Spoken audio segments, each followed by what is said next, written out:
guys, welcome to my channel. Thank you for joining me. If you're new, welcome. Don't forget to hit that subscribe button down below as well as the little bell so you'll get a notification every time I post a new video.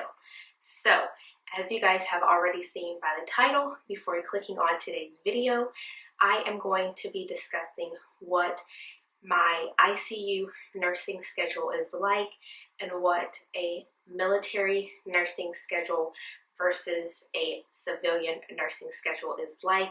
So basically the comparison between civilian nursing and military nursing. So if you guys have any further interest in this video, then please keep watching. Okay guys, so occasionally I will be glancing down. I made a little list of things that I wanted to discuss just to make sure that I don't leave any information out. So the purpose of today's video is just to discuss what my schedule is like as an ICU nurse in the military, and just to kind of give you guys just a little foresight on what it's like to be an ICU nurse, or kind of like a nurse in general.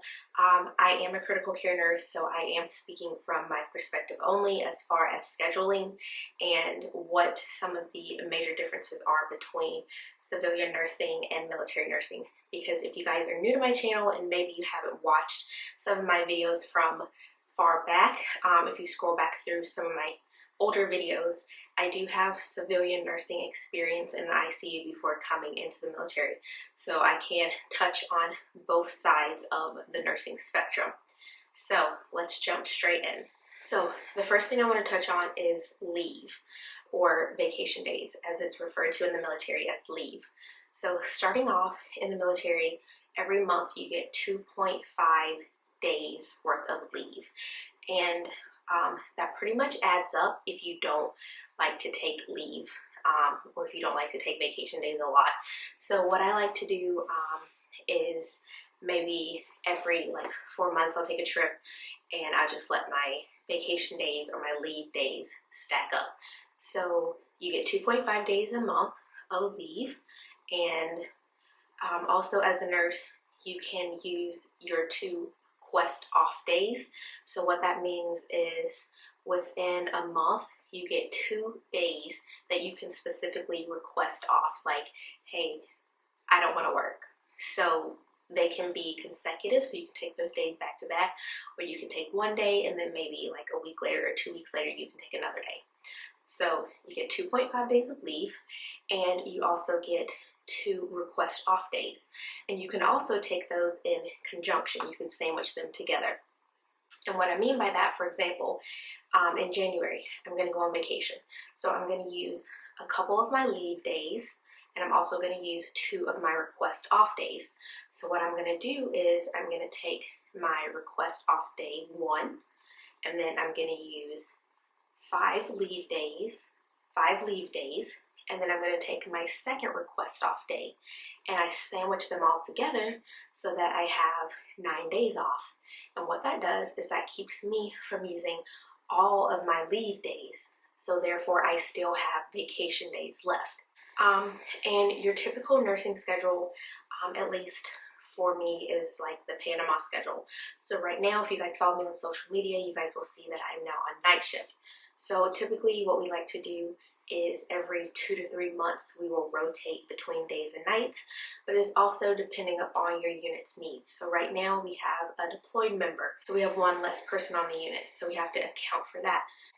So right now we also have 2 people that are out processing because they're going to be PCSing, so they had to be moved from nights to days in order to get that accomplished. So therefore I was moved from days to nights to help fill that gap. But we usually typically like to help rotate people at least every 2 to 3 months. There are some people who really only like nights and they prefer to stay longer, which is perfectly fine.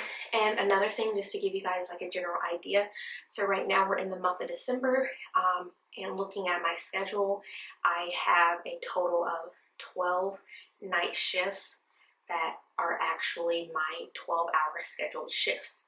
And of those days that I'm not working, I also have 6 days where I am actually scheduled to be on call.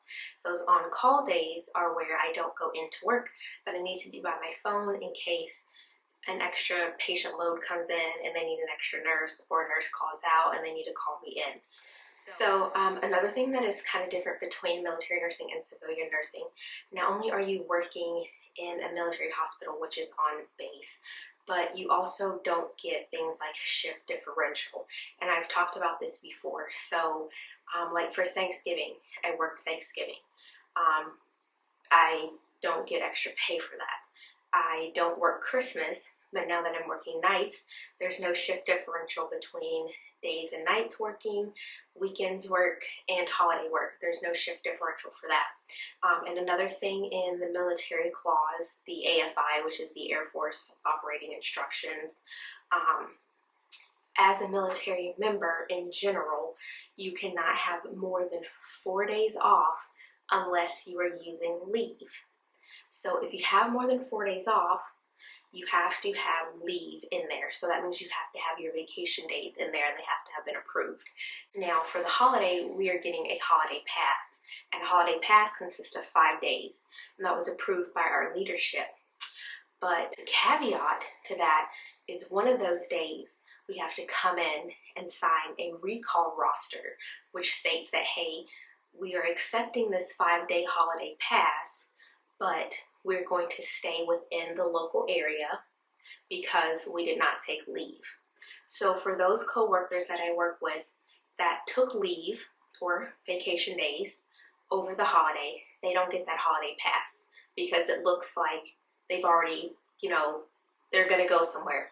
But for myself and some other coworkers that did not take leave over the holidays, it looks like, oh, hey, maybe they're not gonna go anywhere. Let's give them a 5-day pass. And because of that 5-day pass, we do have to sign a recall roster that just says, hey, I'm gonna stay in the local area because I was given this 5-day pass. So another thing that's different, and this is just unit based. So my unit does not do self-scheduling. So we have an element leader, which is our OIC, so our officer in charge. She's a captain. She does our scheduling. So she will get the schedules out to us. She'll try to do like the month ahead, and she'll try to get it out to us by like halfway through the current month. So like we're halfway through December, we'll get our January schedule out here pretty soon. So she does our scheduling. So we have to fill out the month before, put in our request off days if we want that, put in our leave days if we want that, so they can get approved and she can fill in the gaps in the schedule accordingly. So we do not have self-scheduling, but like I said, that's like unit and base specific. That's not just like a military thing. So a couple other differences between military nursing and civilian nursing as far as from the Air Force aspect. As you progress in rank, so right now I'm a second lieutenant, then I'll go up to a first lieutenant, then captain, and so on and so forth.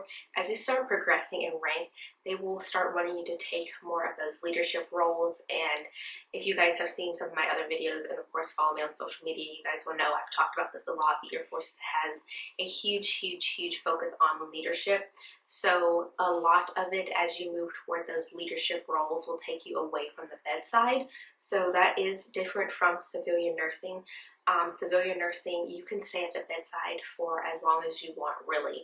But when it comes to the military and you have to suit and fit around what the military needs, a lot of times they will start putting you into more of that leadership role. And with the leadership role comes administrative work and things like that, things that you may not see yourself wanting to do as a nurse. Okay, so I'm going to touch on my experience so far.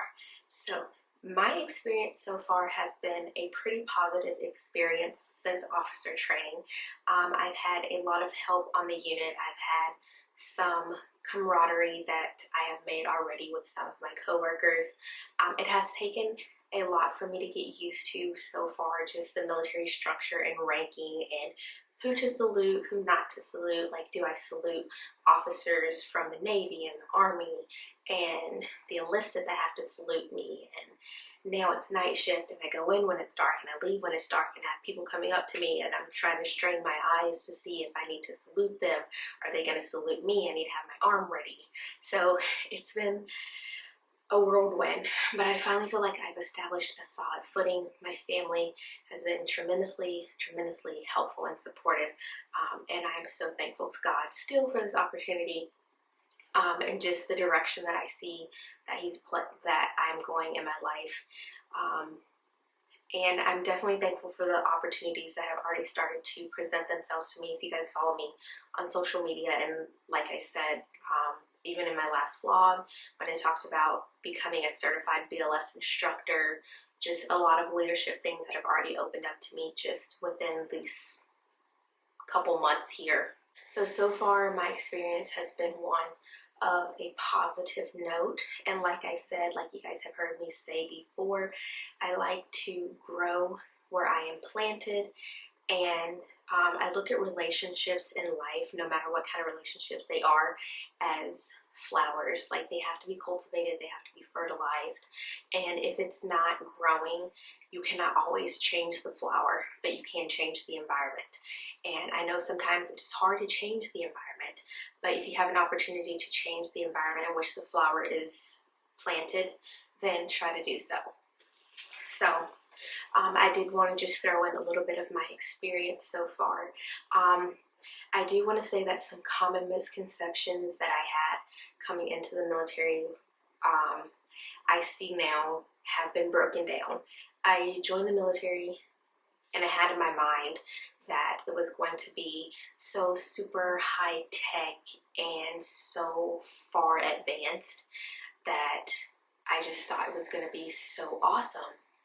But it's the government, and the government can be cheap, guys. And as far as the Air Force, yeah, I've seen some pretty cool stuff already, but some of the commercials that they show on television, I'm like, okay, yeah, they spent a lot of money on this commercial, and I don't know where that is, but I would like to go there because I think it's pretty cool. But there are a lot of common misconceptions out there about the military, and even myself, as highly educated as I am, and that's not to brag at all, I'm just saying, and all the research that I did, there was definitely a breakdown between me and my recruiter and my expectations as to what I wanted and what I thought I was going to get in the healthcare field, at least on my base, because you guys know sometimes I'm sitting in my ICU and we have no patients. So I've been floating down to the ER. So I've been doing other things just to get that hands-on patient experience. So like I said, your experience is what you make out of it. Don't let other people's experience make your experience a jaded one. So that's really all I can say, guys. I just wanted to sit down and talk to you guys a little bit about my experience, what my ICU schedule is like, differences between military and civilian nursing.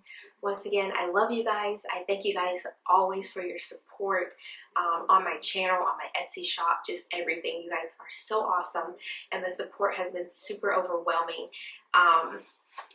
And so, like I said, leave your comments down in the comments section. Just reach out to me on social media. Feel free to message me in the DM on Instagram. Nothing stupid, seriously, guys, because that stuff does not even get read. Like, I get some stupid stuff in my DM all the time, and I'm like, boy, bye. But anyways, so I love you guys. Don't forget to hit the subscribe button down below. This video, big thumbs up as well, and I will see you guys in my next video. Bye.